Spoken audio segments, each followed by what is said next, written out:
Good morning. You're a whole lot of lovely if nobody's told you that today. It is Friday, March 6th. That's 7:09 a.m. Eastern, and I wanted to bring you some updates on the case because I've been receiving emails. And also, I just want to talk about a couple of things that were said on another podcast last night. And I'm going to pull a few cards. As I mentioned, I work as a medium that receives information, right? Investigative medium. And I don't normally get information when I'm sitting down trying to get it. And that's what I use the tarot cards for. So I'm going to pull a few cards like I promised about what happened the night at Annie and Tomas's. And I want to really just follow up with this is not an accusation. This is my opinion. And of course, I have to say, because it's tarot and psychic work, that it's for entertainment purposes only. Yeah. Anyway,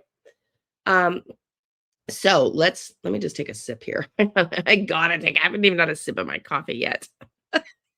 Tell me if you like coffee. I, at one point, was on decaf. I want to go back to that, but I really only have my one, maybe two a day. So I've cut back considerably, but hang on a second here. While I take a sip.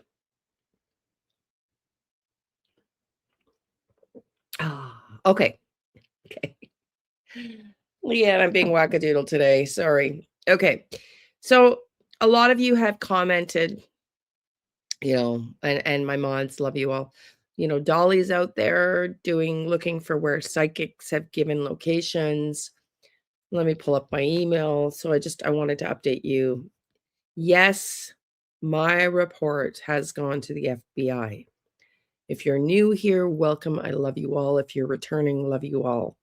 I volunteer and have since 2018 with the Find Me group as a psychic medium. And we received, well, not all of us, some of us, and I don't even know. Normally, we all get this assignment. This came out not as an assignment. It's not an assignment. It was just for a few people or whoever was working on the Nancy Guthrie case. Kelly Snyder of the Find Me group. I've sent links. I've talked about him before as a retired DEA agent who went undercover for 7 years, arrested 4,000 people, convicted 4,000 criminals in his career, as an amazing career in law enforcement, and then went ahead and founded the Find Me group in his retirement, like over 20 years ago. We've solved over 150 some cases. We work with police agencies around the world. And he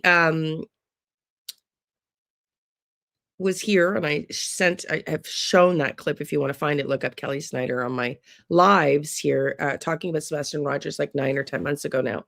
And anyways, I got an email, I don't know, a week or so ago about him, maybe 2 now, to submit our reports. And then he sent Tuesday, March 3rd, 12:44 p.m. Eastern. He's also close to the area, by the way. There in Arizona, of where Nancy is and operates the Find Me group from around that area. So anyways, he said, for those of you who have provided information, I have finally spoken to the lead investigators of the FBI, and they are open to any specific details from our group. So for those of you that are working on the case, I have no idea if that's just me, if there's 3 of us, I have no idea. But I did send my specific information along and updated and validated the information that I got with the address. So time will tell, how accurate I am. There's not a psychic in the world who is 100% accurate. Now, I have located a missing boy here in Canada before. I've talked about in 2018, on September 1st. I can show you, I guess, let me just show you the case. Let me just pull it up. 12, because that's just my memory, but I guess he was 11 at the time. So on September 1st, 2018, this poor little guy, Joshua, of Ottawa, Steinberg of Ottawa, drowned in a boating accident on the St. Lawrence River near Rockport, Ontario. The incident occurred around 4 p.m. when the 26-foot speedboat he was riding in with 4 adults hit a large wave and capsized in a channel near Club Island. Okay, so the key details of the incident: the group was returning from a trip to get ice cream and gas when the boat capsized, and the 4 adults on the boat survived, though some sustained minor injuries. Life jackets. Reports indicated that Josh was not wearing a life jacket at the time of the incident. So recovery: after an agonizing 48-day search, which was hampered by murky deep water, a private dive team and sonar expert located the boy's body on October 18th, 2018, near where the boat had capsized. So following the tragedy, Joshua's mother, a lawyer, Cara McNulty, began advocating for stricter federal laws regarding mandatory life jacket use for children on boats. Okay, so the police divers were not able to find him. If you know anything about that river, it flows into the St. Lawrence. It's the St. Lawrence River, and it flows into the ocean, and north of Kingston. And police divers were not able to locate this little boy because the water is black, like deep, moving, and also underground caves. And so they gave up on their search. Mom was a lawyer, like we said. The aunt came into our group. I was training with a woman, Laura Troplin, at the time, who was also with the Find Me group. And we met with the aunt and as a psychic group, and then we're sent home to send the group through our Facebook chat group, where we felt the boy was. And my guides took me to the exact house he was in front of. And everybody agreed that I was correct, that my guides had given me the right house. And from there, we worked as a group to locate him. So I've done this before. Does that mean that I'm right this time? No, there's not a psychic in the world that's ever right. So time will tell. Okay, so I just wanted to let you know, a lot of you have said, send Dolly or send JLR, and I've received a lot of comments and emails about that. I just think that would be very unprofessional, given that the FBI are now, looking at the group's findings. So I think under any circumstance, it would be not appropriate. So let me talk to you now a little bit more about the interview room last night and what I thought was brilliant, because again, I happen to agree with all the panelists. Chris McDonough was talking about the fact that, let me pull it up here, the fact that the Tomasos and Annie's vehicle is still in evidence. Let me pull it up now. Well, you've got me so excited about why you put this panel together tonight. Well, and I wanted to just kind of drop this on everybody to, just one, to get the audience's natural reaction, because everybody on this panel has, in my opinion, an unbelievable amount of experience. I mean, there's probably, just looking at the math here, well over 150 years plus of experience just on this panel alone in the business of catching bad guys. And suddenly I feel old. Well, I'm going to count those dog years after this program. But, over the years, our other responsibility has always been, and I think we don't get enough credit for it in terms of law enforcement, is you also let people that haven't done something, it's your responsibility to say, hey, they haven't done it, and it's time to move on and go to the next piece of the puzzle. Okay? So one of the things that has been a burr in my saddle, if you guys haven't noticed, and those of you who have been on my channel forever that do know me, I think one of the attributes of a really good investigator is they don't just look at the rock as a whole. They actually lift it up and they weigh it, they measure it, they figure out what's under it, and then they try to establish, okay, does this rock fit in the puzzle? And for me, that analogy, the rock has been this car.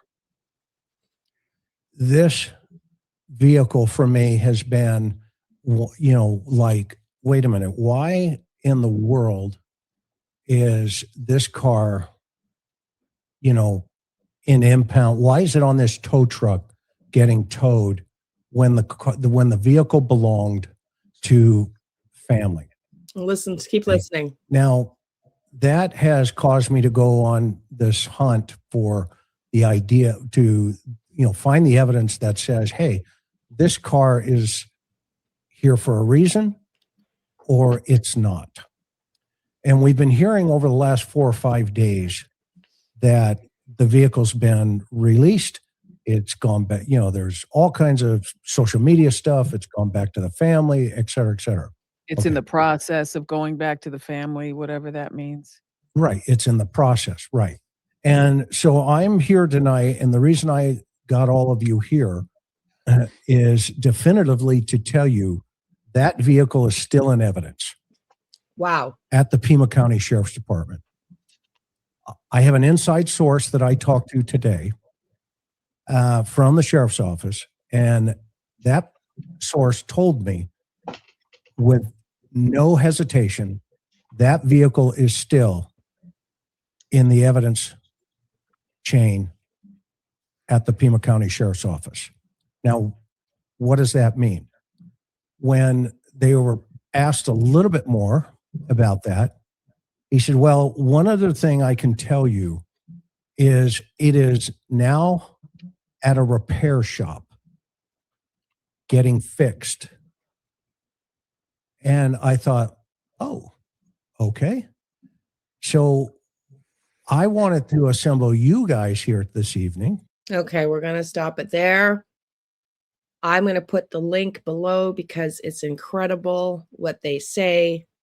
And I showed you a video where I said Dr. Gary Bucata agreed with me in top right. Well, first of all, let me just say, they're all saying it without saying it, that they believe that there's a familial relationship that's been hired to put the people on the porch, although I'm not sure. I still wonder if it's Tommaso. I know it doesn't 100% look at him like him in the face, which is what threw me.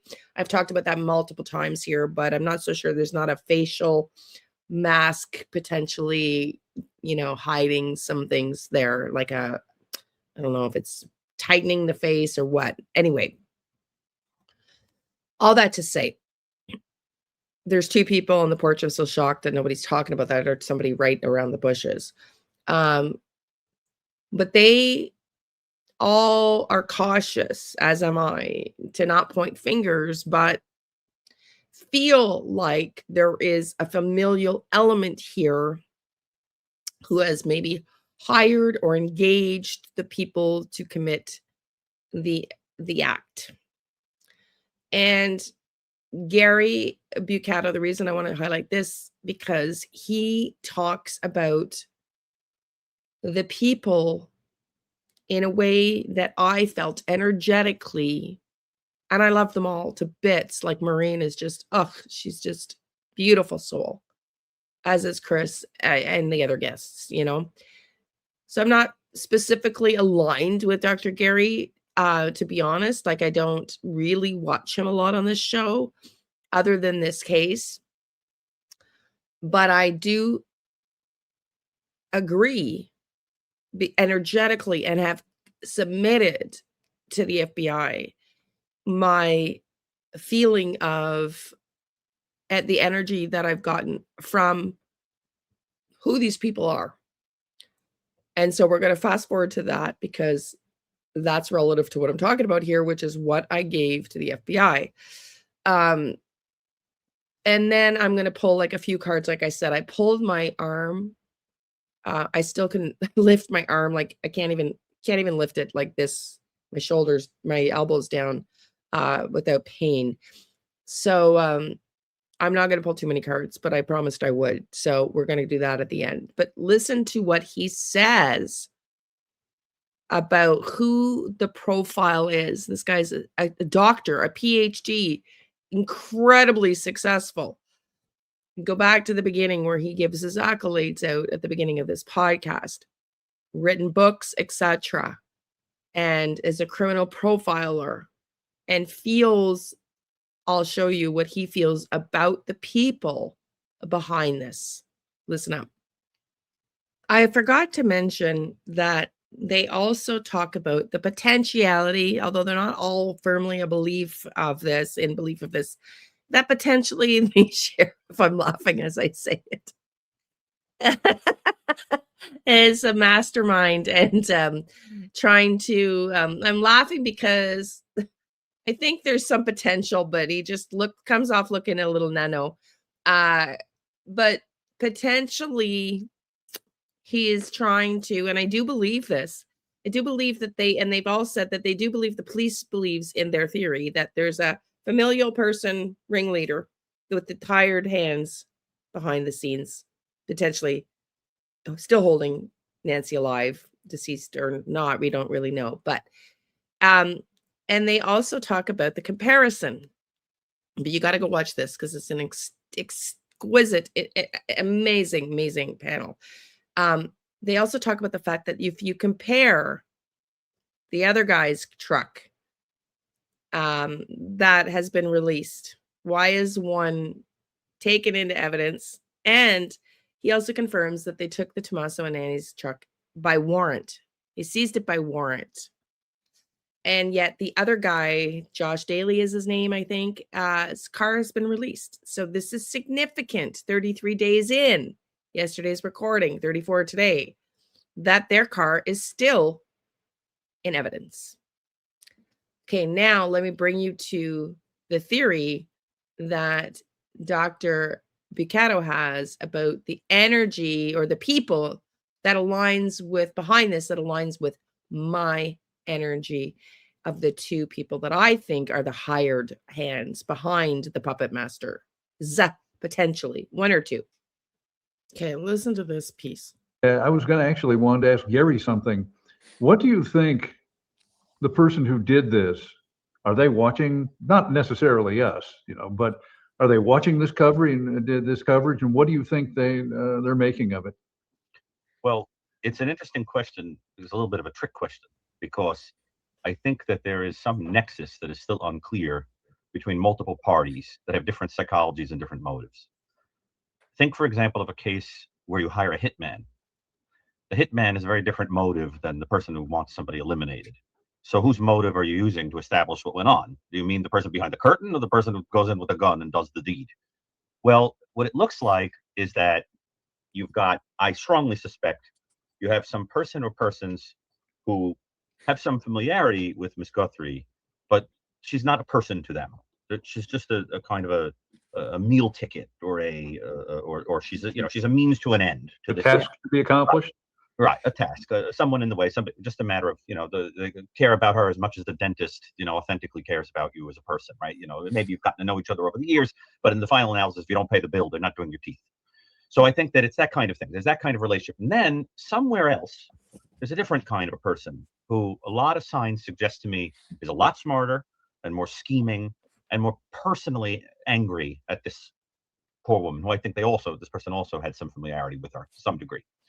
And so I think in each case, viewing all of this stuff would have a different motive. From the practical side, it's, are we going to get busted? Is there anybody who's out there saying something that suggests we made a really stupid mistake? Do we need to get out of here? Is it time to, sort of use our get out of jail free card and rat everybody out because we're about to get in trouble? Let's lead them to the center of the web already. And, and on the other hand, you might have somebody who's watching for the same reason, but also getting off on all of this. I've outsmarted all these people. Look at this. All this time is going on. Look at these people crying their eyes out. Look at all this attention I'm getting. I'm the most intelligent one in the room. And I can't help but think that figure is just getting gassed up and kind of and arrogantly doesn't understand that probably there are some people onto them, underneath their nose, right? Because they're not the smartest person. So I can't help but think of something like that going on. And my guess is that law enforcement, I think, because nobody could really leave no traces whatsoever. Even Koberger, that thought he was like the hottest thing on earth, the great Koberger left things all over the place. You know what I'm saying? So I forget that. So you had to bring him up, didn't you, Dr. Gary? I couldn't help myself. Don't forget his banana issue. I know he's probably out there going, yes, I got mentioned again in the middle of my profile kit, right? Exactly. Only one top banana in this. But I can't help but think that they do know a little bit of what this nexus is. The police. And I think the idea is they're hoping that one of these dopier underlings will get busted for having done the practical side of things and then chicken out and point to the more intelligent center of the web, right? Point to the spider. And I think they're going to say to that person, look, you want to go to jail for a long time, or you want to throw them under the bus? And so I think they're keeping their mouths shut and just waiting for that dummy figure to come along and get busted. And they're going to be the key to the whole thing. Don't you guys think? Right. Or Gary, the architect of this invited the other one or two people that executed the thing to pay them off, and we're going to find their remains somewhere out in the desert. The architect of this invited the other one or two people that executed the thing to pay them off, and we're going to find their remains somewhere out in the desert. Well, that's entirely possible too. That's entirely possible. And the other thing that just keeps rolling around in my mind is, was this ever really an abduction? Is it possible this was just homicide where somebody said, make it look like an abduction? Very likely. Yeah. Right? This is just, forget it. We want this woman out of the way, but we got to keep people busy for a few days, make it. And while you're at it, maybe you'll make a few bucks. Maybe they'll be dumb enough to send the money, and you'll enjoy it. So that's possible. It's also possible that it was an attempted abduction and the person died. I believe that's what happened with the Lindbergh baby. Okay. Like I said, I'll put the link for the full 3.5-hour podcast below in the description here. But what I want to pull cards on, because I got one energetic hit, and it's not enough for me to declare as a psychic medium a fact or a sense that's worth discussing. So, but I am going to bring it up now because I said I would pull cards around it the last video on what happened, but I've not spoken about this one hit that I had. And the reason I haven't spoken about it is because of the pacer. But Gary just said it. I wonder if this was actually ever, did this actually ever occur? In other words, was this whole thing staged to make it look like a kidnapping, like I've been saying? I feel like I'm in the Toy Story sets. I feel like, I don't know why Toy Story, I don't even remember the plot, to be frank with you. I'm not a great recollection of like movies and stuff. But I just feel like this is a prop. This whole thing was acted out to make it look like something it's not. And I don't know if you guys, some of you probably watched JLR, but I remember when JLR went out to look for that black glove that was reported, and right beside it, there was a syringe. And I remember thinking, I'm not suggesting that syringe is evidence, but I did get a hit. And I remember thinking at that point, did they drug her at the house? Did they drug her at the house? Did they withdraw blood from her, drop it, squeeze it at the door and inside the house to make it look like something that it wasn't? Because again, that gun to me looks like it's not real. I mean, I don't know guns, so I can't say that the gun physically looks like it's not real, but the thought that anybody's stupid enough to walk with a gun pointed to their crotch that could go off is just ridiculous when you think about it. So I don't think it's just a bumbling fool.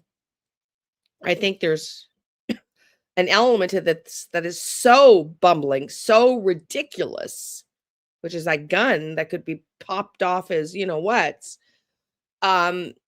that points to me, makes me wonder if this entire thing was pre-planned to make it look like. Now, the only reason I have hesitated on that theory is because of the pacemaker.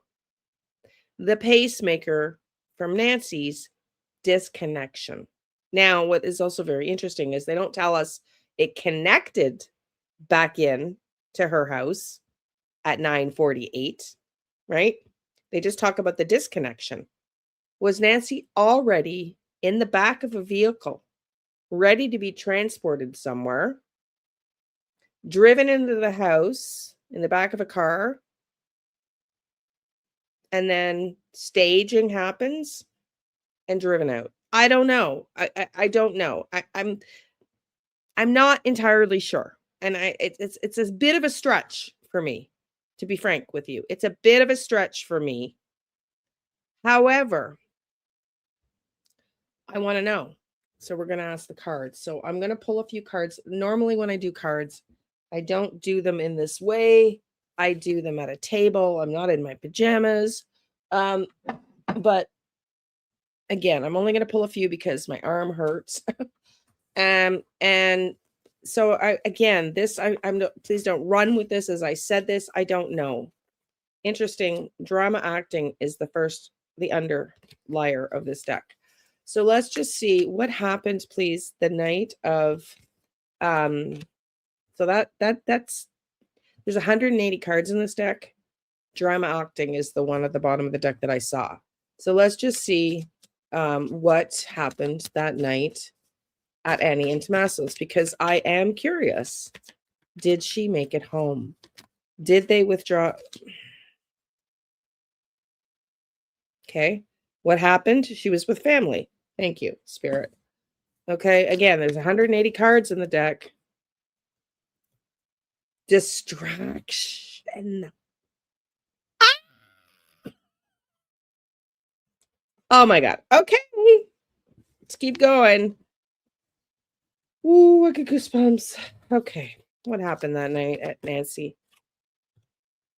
Uh-oh. Oh my God.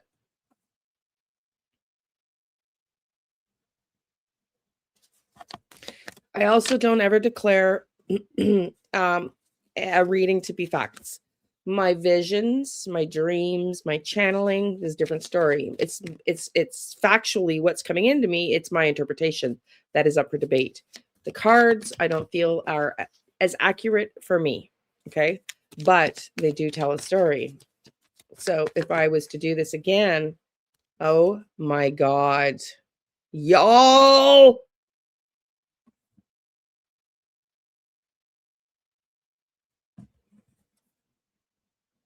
Brian Anton's been traveling. There are the underground tunnels. I said, I thought that they walked potentially.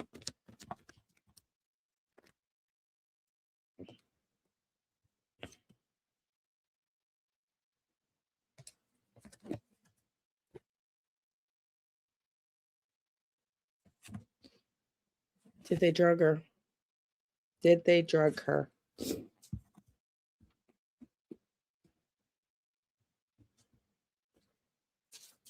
Okay, let's get one more.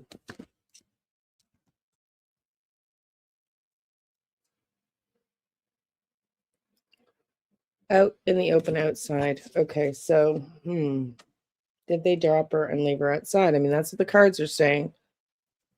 Because I asked what happened that night. Family. Distraction. I don't like the water. I don't know if that's water or they gave her water to drug her. Okay. Did they give her? I don't think she's necessarily. Okay. Outside in the tunnels. Did they walk outside in the tunnels? That's what I've said. This rage, anger. I want to get clarifiers. I want to get clarifiers on these waters and the drugs. Get clarifiers on this, please. Did they drug her that night? I think they gave her. It doesn't mean she's in the water, right? Get clarifiers on the waters and the drugs. 3 of Cups, celebration. Yes, there was a bit of a party. There was a celebration. There was a toasting. So I really think they gave her water, okay? That they may have drugged her and they may have drugged her with water. Queen of Swords. We got a Queen of Swords here. Female energy. Well, this is not good because we got the Death card. We've got deception. And we have the 3 of Swords, which is backstabbing and betrayal. I'm going to leave it there. I'm going to leave it there. We're going to do some more. I'm going to try to tap in some more to see if she made it home. But it really sounds to me, based on these cards, again, I do not declare these anywhere near as accurate as my visions, things that I get automatically. But if the cards are to be believed, it would seem like she might have been drugged and didn't actually make it home that night, and that whole thing was staged. And I would say pre-planned. Anyway, tell me what you think. Thank you for being here. Love and light.